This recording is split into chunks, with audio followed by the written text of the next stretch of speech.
Already, these repayments exceed the amount of the new loans.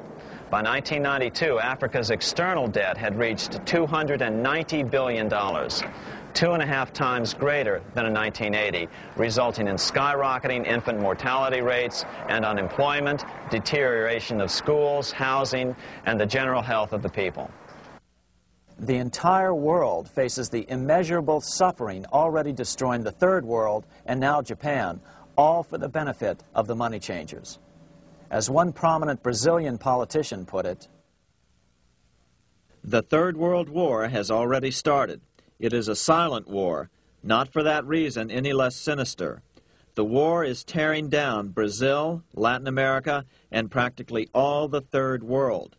Instead of soldiers dying, there are children. It is a war over the Third World debt, one which has as its main weapon interest, a weapon more deadly than the atom bomb, more shattering than a laser beam."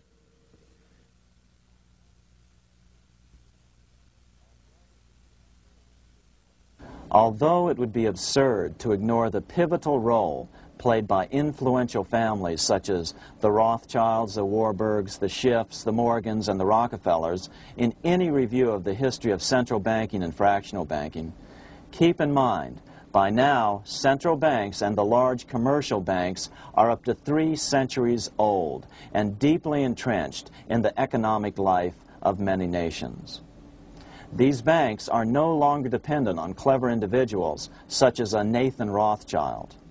Years ago, the question of ownership was important, but no longer. For example, both the Bank of England and the Bank of France were nationalized after World War II, and nothing changed, nothing at all.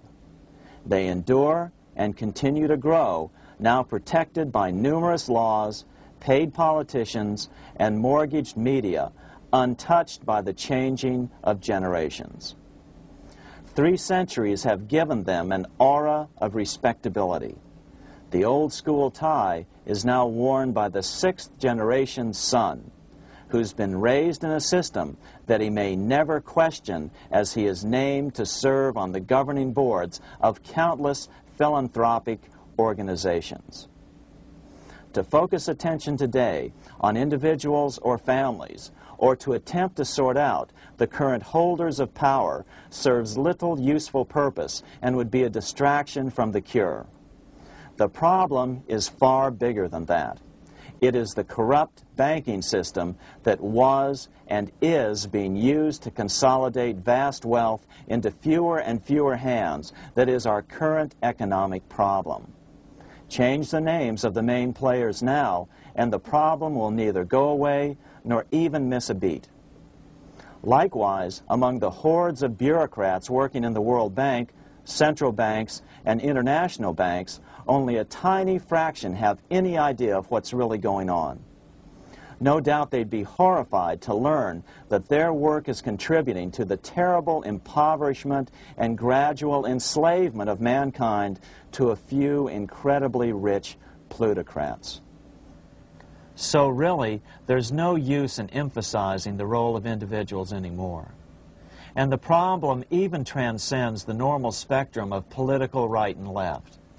Both communism and socialism, as well as monopoly capitalism, have been used by the money changers. Today, they profit from either side of the new political spectrum.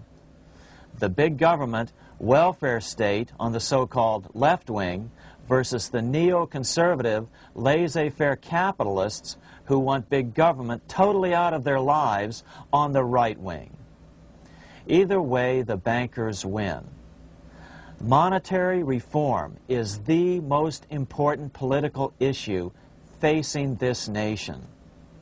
That clarified, let's proceed to the conclusions in the spirit Lincoln declared, with malice towards none, with charity towards all.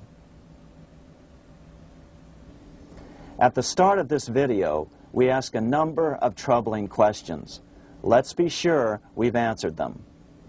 What's going on in America today? Why are we over our heads in debt? Why can't the politicians bring debt under control? Why are we over our heads in debt?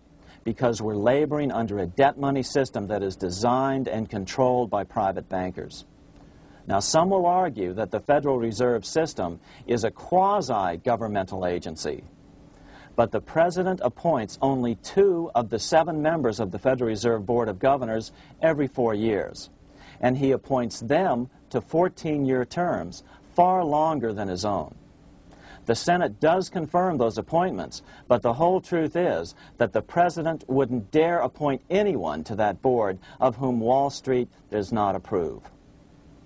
Of course, this does not preclude the possibility that some honorable men may be appointed to the Board of Governors. But the fact is that the Fed is specifically designed to operate independently of our government, as are nearly all other central banks.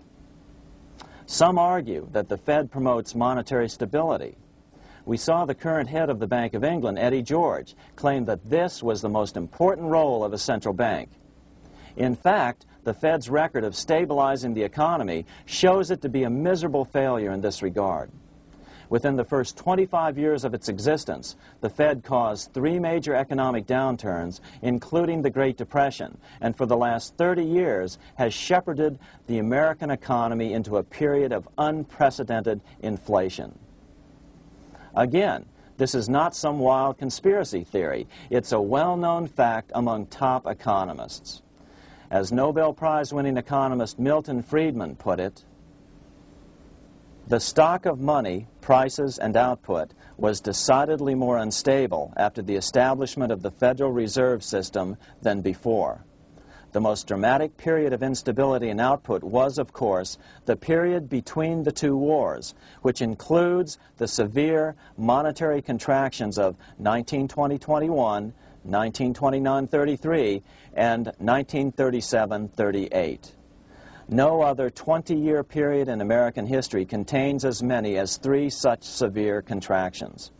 This evidence persuades me that at least 1/3 of the price rise during and just after World War I is attributable to the establishment of the Federal Reserve System, and that the severity of each of the major contractions, 1920-21, 1929-33, and 1937-38, is directly attributable to acts of commission and omission by the reserve authorities. Any system which gives so much power and so much discretion to a few men so that mistakes, excusable or not, can have such far-reaching effects is a bad system. It is a bad system to believers in freedom just because it gives a few men such power without any effective check by the body politic. This is the key political argument against an independent central bank. To paraphrase Clemenceau, money is much too serious a matter to be left to the central bankers. We must learn from our history before it is too late. Why can't politicians control the federal debt? Because all our money is created out of debt. Again, it's a debt money system. Our money is created initially by the purchase of U.S. bonds. The public buys bonds like savings bonds, the banks buy bonds, foreigners buy bonds, and when the Fed wants to create more money in the system, it buys bonds, but pays for them with a simple bookkeeping entry which it creates out of nothing.